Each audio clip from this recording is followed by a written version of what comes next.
Bharatiya Janata party के वरिष्ठ नेता पूर्व मुख्यमंत्री रघुवर दास के द्वारा आज प्रदेश कार्यालय में एक प्रेस वार्ता का आयोजन किया गया, जिसमें एमएमडीआर कानून को लेकर उन्होंने अपनी बातों को रखा। साथ ही साथ जो अभी वर्तमान में झारखंड की स्थिति है उसको लेकर झारखंड सरकार को घेरने का काम किया। मौके पर क्या कुछ कहा, आइए आपको सुनाते हैं। लेकिन झारखंड मुक्ति मोर्चा और कांग्रेस इसकी गलत व्याख्या कर राज्य की भोली भाली जनता के बीच भ्रम फैला रहे हैं, जिसकी मैं और भारतीय जनता पार्टी कड़ी निंदा करती है। झारखंड का बच्चा बच्चा जानता है कि झारखंड मुक्ति मोर्चा कांग्रेस के संरक्षण में धनबाद, बोकारो, चतरा, हजारीबाग, साहेबगंज, दुमका, शिकारीपारा में कोयला, बालू, पत्थर सिंडिकेटों के द्वारा आज पूरे राज्य में लूट मचा। जो लोग चुनाव में जल जंगल और जमीन का नारा देकर सत्ता के सिंहासन पर बैठे हैं, उन्होंने सत्ता में आते ही हमारे जल जंगल जमीन और प्राकृतिक संसाधन को सिंडिकेट के हवाले ही नहीं किया, बल्कि झारखंड की जो संस्कृति है उसको भी विकृत करने का काम किया।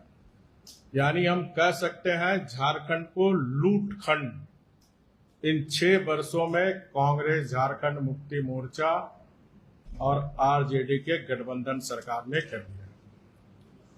और ये बातें मैं ऐसे ही नहीं कह रहा हूं, ये सारी बातें जो मैं कह रहा हूं आप सब प्रेस के बंधुओं ने ही समाचार पत्र में लगातार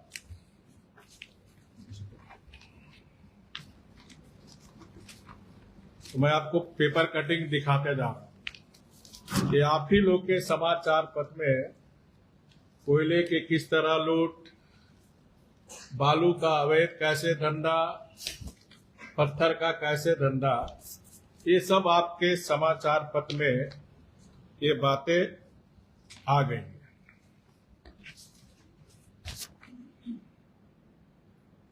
और हम यह भी जानते हैं कि झारखंड मुक्ति मोर्चा के महासचिव पत्थर के अवैध खनन में 1.5 साल होटवार जेल में थे। संताल के कांग्रेसी मंत्री इसी पत्थर बालू की दलाली और कमीशन खोरी के चक्कर में वो भी जेल में थे।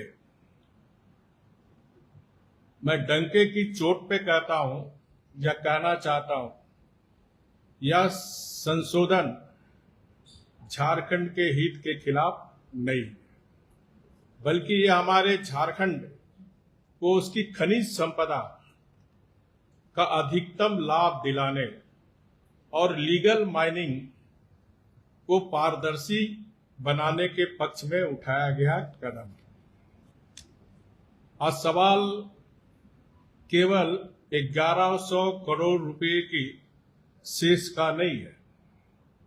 असल सवाल यह है, क्या हम वित्तीय अनिश्चितता, फिजिकल अनसर्टेनिटी का माहौल बनाकर राज्य में आने वाले बड़े निवेश, अधिक उत्पादन, रोजगार और औद्योगिक क्रांति का रास्ता रोक रहे हैं, जबकि हमारे मुख्यमंत्री आदरणीय हेमंत सोरेन जी विदेश से लेकर देश तक रोड शो किए और बड़े बड़े बातें समाचार पत्र में आए, कितने निवेश आने वाले। ये सब बातें राज्य सरकार झारखंड की जनता से छिपाती है कि माइनिंग सेक्टर के कुल टैक्स और वैधानिक भुगतान, स्टैट्यूटरी पेमेंट का लगभग 90% सीधा हिस्सा राज्यों को जाता है। ये बात फिर मैं कह रहा हूं, माइनिंग सेक्टर के कुल टैक्स और वैधानिक भुगतान का लगभग 90% राज्यों को जाता है, मिलता है, और ये व्यवस्था आगे भी बिना किसी रुकावट के जारी रहेगी। मैं आपको माध्यम से सरकार को यह भी बताना चाहता हूं, आजादी के बाद देश में पहली बार आदरणीय मोदी जी ने 2015 में रॉयल्टी के अतिरिक्त खनन प्रभावित जिलों के विकास के लिए डिस्ट्रिक्ट माइनिंग फंड 30% अतिरिक्त रॉयल्टी से अतिरिक्त 30% राशि देने की व्यवस्था की थी। साथ में पीएम जन मन योजना, जो आदिम जनजाति है, उसके विकास, उसके घर घर तक पेयजल, सड़क, रोजगार के हेतु अलग से व्यवस्था मोदी सरकार ने की है। और ये जो हमारे खनिज संपदा अधिकांश जनजाति क्षेत्र में है, और इसी को ध्यान में रखकर मोदी जी ने 30% डिस्ट्रिक्ट माइनिंग फंड में खर्च करने का, ताकि हमारे जनजाति समाज का विकास हो सके, खनिज संपदा का वास्तविक लाभ स्थानीय लोगों तक पहुंचाना। झारखंड सरकार राज्य के राजस्व के लिए कितनी चिंतित है, इससे साबित होता है कि भारत सरकार द्वारा राज्य में 34 कोल ब्लॉक की मंजूरी मिली हुई है। मंजूरी मिलने के बाद भी अब तक केवल 4 कोल ब्लॉक ही चालू हो पाए। 30 कोल ब्लॉक को राज्य सरकार ने अभी तक चालू नहीं कराया। इसी तरह जब शाह कमीशन के द्वारा इलीगल माइनिंग लेके जब सारे देश में बातें आई, तो 1 टाइम्स देश के सभी राज्यों को माइनिंग क्षेत्र में 5 साल के लिए एक्सटेंशन कानून में प्रावधान था। और 2015 में जब हमारी सरकार थी, तो 5 साल के लिए यानी 2020 तक जिसको भी लॉ एक्ट में था उसको एक्सटेंशन करने का काम किया। लेकिन 2020 में जो आयरन और लीज वो समाप्त हो गया। लेकिन दुख के साथ कहना पड़ता, 6 साल हो गए, आज तक लॉ एक्ट में 6 माइंस, बॉक्साइट के 37 में से 17 माइंस ही चालू है। ये कोल ब्लॉक माइंस चालू होते तो राज्य को करोड़ों रुपया राजस्व मिलता। झारखंड मुक्ति मोर्चा कांग्रेस की सरकार 1100 करोड़ रुपए का शेष का रोना रोती है, लेकिन आंकड़े बताते हैं इस सरकार के नियत में कितने खोट है। अन्य राज्यों की तुलना में डिस्ट्रिक्ट माइनिंग फंड की स्थिति समान खनिज भंडार होने के बावजूद उड़ीसा, जो हमारा पड़ोसी राज्य है, वित्तीय वर्ष 2025-26 में 60,000 करोड़ का राजस्व हासिल करने का लक्ष्य रखा है, जबकि झारखंड का लक्ष्य केवल 18,844 करोड़ है। उड़ीसा के त्वरित नीलामी और खदान संचालन प्रक्रिया के कारण उसकी राजस्व दक्षता झारखंड से 3 गुना अधिक है। इसके अलावा जो झारखंड में 18,250 करोड़ रुपया जो आए थे उसमें अभी भी राज्य के खाते में 7,915 करोड़ रुपए की राशि बची हुई। बाकी की राशि में भी डिस्ट्रिक्ट माइनिंग फंड के राशि में उसमें भी घोटाला हुआ। और आप सभी समाचार पत्र में दिखाए थे बोकारो की घटना, अन्य चावासा की घटना। तो जो डिस्ट्रिक्ट माइनिंग फंड जनजातियों के क्षेत्र में खर्च होनी चाहिए, उसमें भी इस सरकार के द्वारा घोटाला करने का काम आप सब मीडिया के साथी बीच बीच में सरकार का ज्ञान देते रहते हैं। और इसके साथ ही साथ 2,487 प्रोजेक्ट ठप हो चुके हैं। खनन प्रभावित जिले का हाल देखिए। धनबाद में 2,393.58 करोड़ रुपए, चाईबासा में 1,822 करोड़ रुपए, चतरा में 1,055 करोड़ रुपए, पाकुड़ में 527 करोड़ रुपए, रामगढ़ में 518 करोड़ रुपए का ड्यूटी फंड खर्च नहीं हो पाया। आज स्थिति ये है कि आज अस्पतालों में दवा नहीं, ग्रामीण क्षेत्र में पीने का पानी नहीं है, चाईबासा में लोग लाल पानी पी रहे, धनबाद में काला पानी पी रहे। जब हमारी सरकार थी तो हमने दोनों जगह के डिस्ट्रिक्ट डीसी को आदेश दिया था कि पूरा डिस्ट्रिक्ट माइनिंग का फंड चाईबासा में शुद्ध पेयजल पीने के लिए खर्च हो, धनबाद में भी काला पानी लोग ना पिए, वहां भी हमने निर्देश दिया था और बहुत सारी योजनाएं उन क्षेत्रों में चल रही।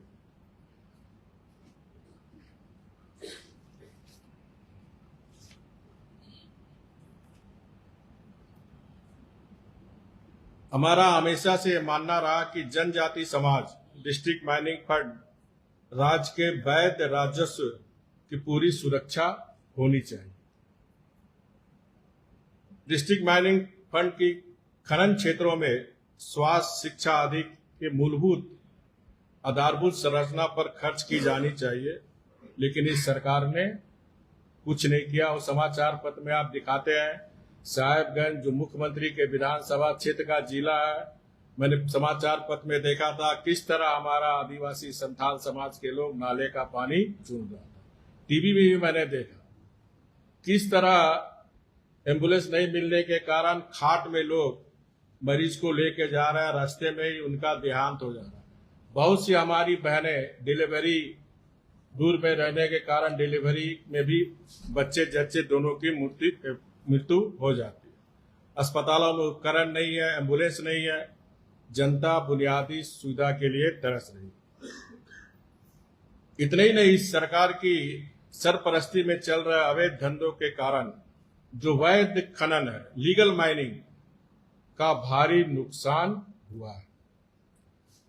सरकारी आंकड़ों के वित्तीय वर्ष 2024-25 की पहली तिमाही अप्रैल जुलाई में जहां कोयले का उत्पादन लगभग 44 मिलियन टन था, तो मैं 24-25 का बात बता रहा हूं, 2025-26 की इसी अवधि में घटकर 37.25 मिलियन टन आ गया। ये जो शेष झारखंड सरकार लगाई है अक्टूबर 2024 में, तो 24 में हमारा कोल का उत्पादन था 44.78 मिलियन टन था। शेष लगाने के बाद 25-26 में ये घटकर 37.25 मिलियन टन पर आ गया। जबकि लीगल माइनिंग घटेगी तो राज्य का राजस्व अपने आप घटेगा। यदि लीगल माइनिंग आर्थिक रूप से सुदृढ़ होगी, सप्लाई चेन पारदर्शी होगी, तो अवैध माइंस का प्राइस इंडेक्स खत्म हो जाएगा। लीगल माइनिंग में रॉयल्टी,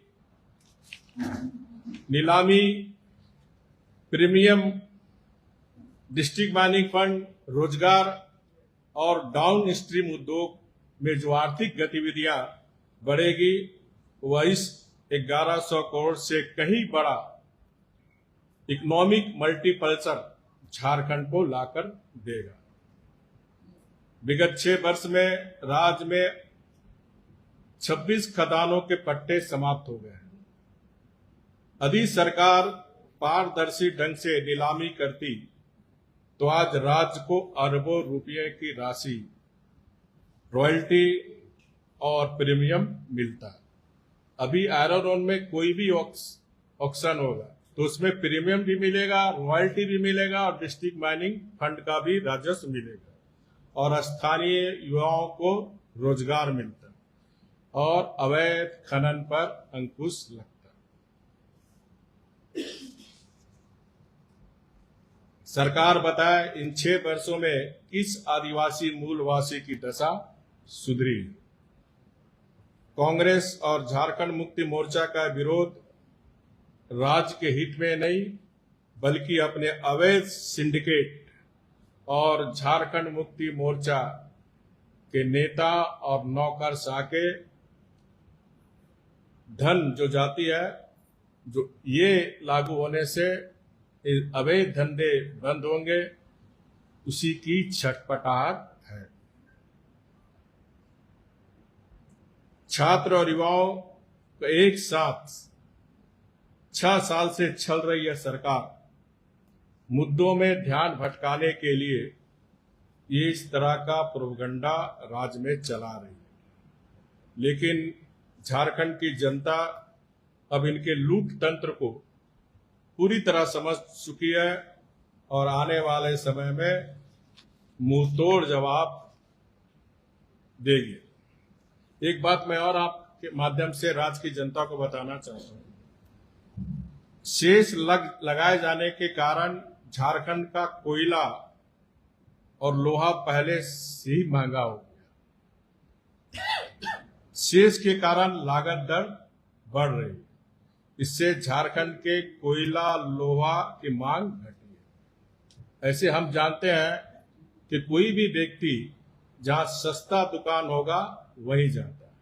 शेष लगने के कारण हमारा कोयला महंगा हो गया, हमारा आयरन ओर महंगा हो गया। कोयला से ही बिजली प्लांट लगता है, तो कोयला महंगा होगा तो स्वाभाविक ही बिजली महंगा होगा। आयरन ओर महंगा होगा तो लोहा महंगा होगा। उदाहरण के लिए ग्रेड 8 से ग्रेड 12 कोयले की दर झारखंड में 2045 से 3212 रुपया प्रति टन है। उड़ीसा और छत्तीसगढ़ में 1514 से लेकर 2681 रुपया प्रति टन के दर से उपलब्ध है। अब जो झारखंड में जो भी इंडस्ट्री है, निवेश है, वो तो झारखंड का कोयला आयरन फ्लोर ने, क्योंकि इतनी महंगा झारखंड में, तो उड़ीसा और छत्तीसगढ़ से आएगा लेगा। इसी तरह लोहा में ये क्वालिटी की तुलना मैं कर रहा हूं। झारखंड में प्रति टन 8284 रुपया पड़ेगा।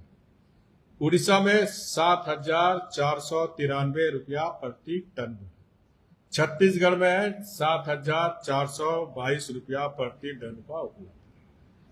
इससे साफ जाहिर होता है